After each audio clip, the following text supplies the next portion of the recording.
気分ふわふわしてる心には君方の The first piece of film ever created was made in the year of 1877. This film was under the title of Test. We found it in a warehouse that belonged to my best friend's long-dead grandfather. As the title says, this was simply a test film and nothing more. Or, that's what the title would lead you on to believe. Back in those days, a recording could only go on for less than a minute, so anyone going into this wouldn't expect much.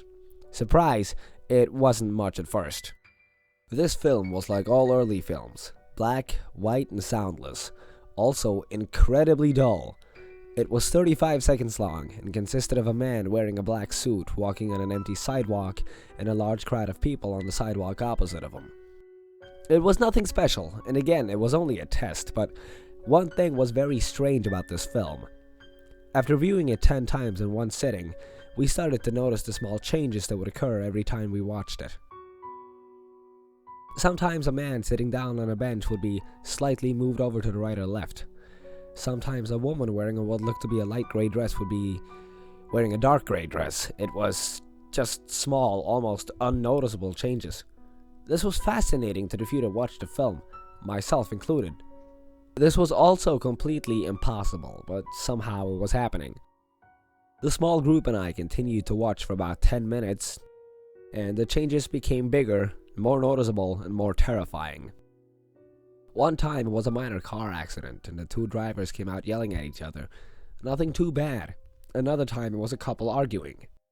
Then we got 20 minutes in, and things changed drastically. Sometimes the crowd of people walking would change into a crowd of people fighting, brutally assaulting each other using blades, blunt weapons, and sometimes guns. Sometimes the crowd would be replaced by a pile of bloody, sometimes dismembered bodies. Things just got worse and worse from there.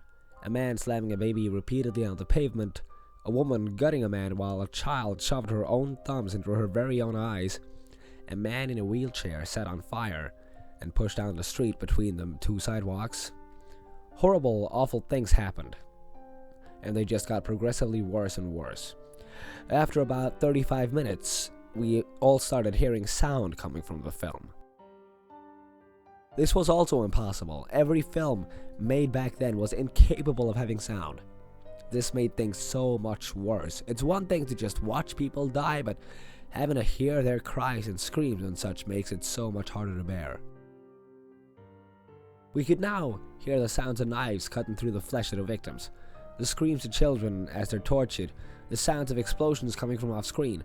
Eventually, the building behind the sidewalk opposite the lone man had disappeared completely and showed off two towers side by side. The Twin Towers. We all knew what was coming next. The first plane hit, next play, second plane hits, next play. People are jumping off the building and hitting the ground, making horrible sounds. This film was made in 1877. There should be no possible way for this to be happening. It showed off multiple other tragedies: the Columbine shootings, VTech, that Colorado theater shooting, public executions by the Nazis, and so much more. That's when I noticed one thing hadn't changed this whole time. The man in the black suit walking on the sidewalk hadn't changed once at all. His movements, suit, face, hair color, skin color, height, everything remained the exact same. The sidewalk as well never changed. This is when I gave him the moniker the Deathbringer. Eventually, I started to feel physically and mentally sick. I felt like I was gonna vomit. I felt tired, ridiculously hungry, insane, dizzy, cold. I felt like I was dying. I passed out on around 60 minutes of viewing. I woke up hours later. Apparently, the others had passed out as well. We were all bleeding from our nose and mouth. We looked up and saw one last play on the projector. It was the Deathbringer walking on the sidewalk outside of the building we were watching the film in.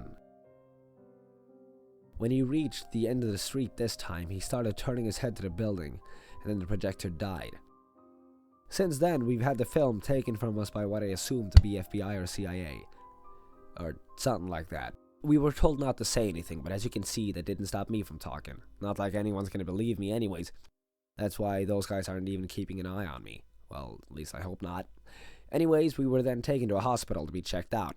Surprisingly, we had nothing wrong with us physically, but mentally was the complete opposite of okay. Since then, my memories of that night have become very blurry.